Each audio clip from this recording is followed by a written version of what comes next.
تو عمران خان نے ہے, ہم اس کے لیے ان کے شکر گزار ہیں. عامر صاحب, خان صاحب کو اپوزیشن تو ایسی نہیں ملی, ان کے بارے میں بار بار یہی کہا جاتا ہے کہ ان کی اپنی جماعت کے اندر ہی ایک اپوزیشن موجود ہے.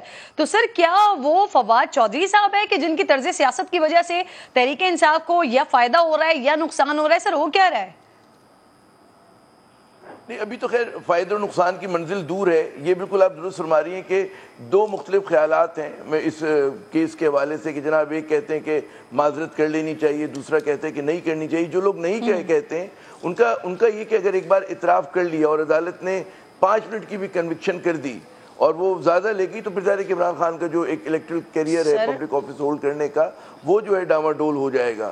تو ہوتا یہی ہے جب بھی آپ قانونی لڑائی لڑ رہے ہوتے ہیں جو ہے نا, یہ اس کیس کی پرٹیکولر معافی کی بات نہیں ہے.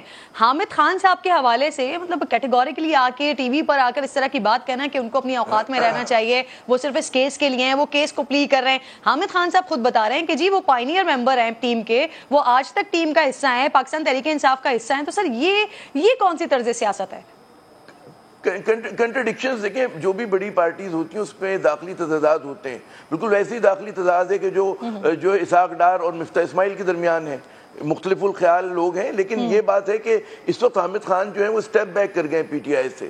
وہ ابھی ان کا ہم نے انٹرویو کیا تھا کچھ دن پہلے, تو اس میں انہوں نے خود فرمایا تھا کہ جی میں مطلب ہے کوئی میں عہدہ قبول نہیں کر رہا, کوئی ذمہ داری قبول نہیں کر رہا, میں ایک بطور آرڈنری ممبر کے کام کروں اور ان کے وکیل ہیں.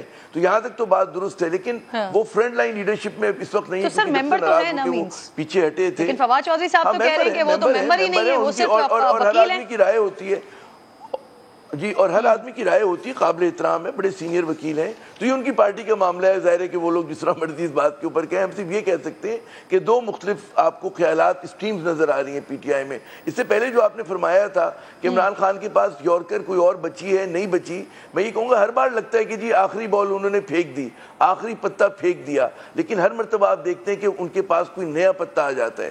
بات یہ کہ سیاست میں کبھی یہ نہیں ہوتا کہ 2020 کا میچ نہیں ہوتا کہ 10 اوور کے بعد جو ہے فیصلہ ہوگا یا 20 اوور کے بعد ہوگا. بات یہ ہمیں سمجھنی چاہیے کہ اس میں بہت سارے پینترے بدلے جاتے ہیں, آپ ابہام بھی رکھتے ہیں, آپ پیچھے بھی ہٹتے ہیں, آپ آگے بھی بڑھتے ہیں. تو عمران خان ان تمام چیزوں کو آزما رہے ہیں, اور کیونکہ اس وقت ان کے پاس ایک ٹیل ونڈ ان کے پاس ہے, پبلک سپورٹ ہے. اور سب سے بڑا مسئلہ یہ کہ جو ان کو فائدے میں جو چیز جا رہی ہے نا, سر ایگزیکٹلی جو کلیدی جماعتیں ہیں, سپورٹ, عامر صاحب پبلک سپورٹ, اور اسی پبلک سپورٹ کو خان صاحب کہتے ہیں جی, اسی پبلک سپورٹ کو خان صاحب کہتے ہیں کہ یہ حکومت جو ہے وہ ڈر گئی ہم سے, اس وجہ سے یہ بائی الیکشن سے بھاگ گئی.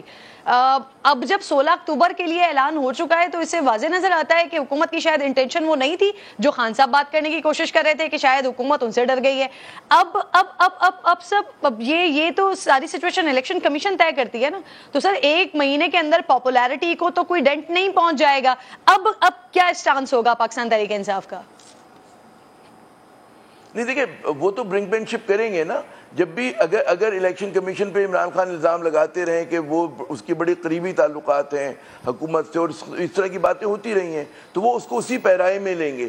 اور ظاہر ہے کہ جو اگر حزب اختلاف جس طرح کی پی ڈی ایم کی جماعتوں نے ان کے خلاف جو ہے حزب اختلاف کا کردار ادا کیا, تو وہ بھی اسی اس میں کوائن میں جواب دیں گے نا. تو یہ تو ہو نہیں سکتا کہ اگر ادھر سے کیسز بن رہے ہوں, ٹارچر ان کے لوگوں کو کیا جا رہا ہو, میڈیا کا گلا گھوٹا جا رہا ہو, وہاں پر جو ہے جھوٹے مقدمات بقول ان کے قائم کیے جا رہے ہوں, تو عمران خان اپنا دوسرا گال آگے کریں گے؟ بالکل نہیں کریں گے وہ. اور عمران خان کی طبیعت میں جاہریت ہے, وہ اگریسو, جب اسپورٹس مین تھے تب بھی اگریسو تھے اور بطور سیاستدان بھی اگریسو ہیں. آؤٹ آف دا مطلب بلو وہ بات کر دیتے ہیں, حکومت میں بھی وہ اپوزیشن ہی کرتے رہے ہیں. صحیح کہہ رہے ہیں عامر صاحب. اچھا نہال صاحب ایک آخری بات, 9 قومی اسمبلی کی نشستیں, جی میں صرف یہ کہہ رہا تھا کہ کیونکہ غیر روایتی سیاستدان ہے نا, تو وہ لوگوں کو سمجھ میں نہیں آتا کہ ایک دم ایک روایتی سیاستدان کہتے ہیں کہ ان حالات میں وہ یہ بات کریں گے, لیکن وہ اس کے بالکل الٹ جا کے کرتے ہیں, اور یہی وجہ ہے کہ ان کو عوام میں اتنی زیادہ پذیرائی مل رہی ہے. بالکل ٹھیک, صحیح. اچھا نہال صاحب, قومی اسمبلی کی 9 نشستیں ہیں سر, کیا کہتے ہیں آپ, کتنوں پہ کامیابی حاصل کر پائے گی اسپیشلی مسلم لیگ نون حکمراں جماعت سر؟ کیونکہ آپ کے اوپوننٹس پاکستان تحریک انصاف اسپیشلی وہ تو کہہ رہے ہیں کہ آپ لوگ کے تو جلسوں میں آج تک کوئی نہیں آ رہا, آج کل کوئی نہیں آ رہا ہے. ایک تو میں آپ کے توسط سے ریکارڈ کی درستگی کے لیے کہہ دوں, 14 اپریل کو D G I S P R صاحب نے آ کے کہہ دیا تھا کہ قمر جاوید باجوہ صاحب اب کوئی ایکسٹینشن نہیں لیں گے,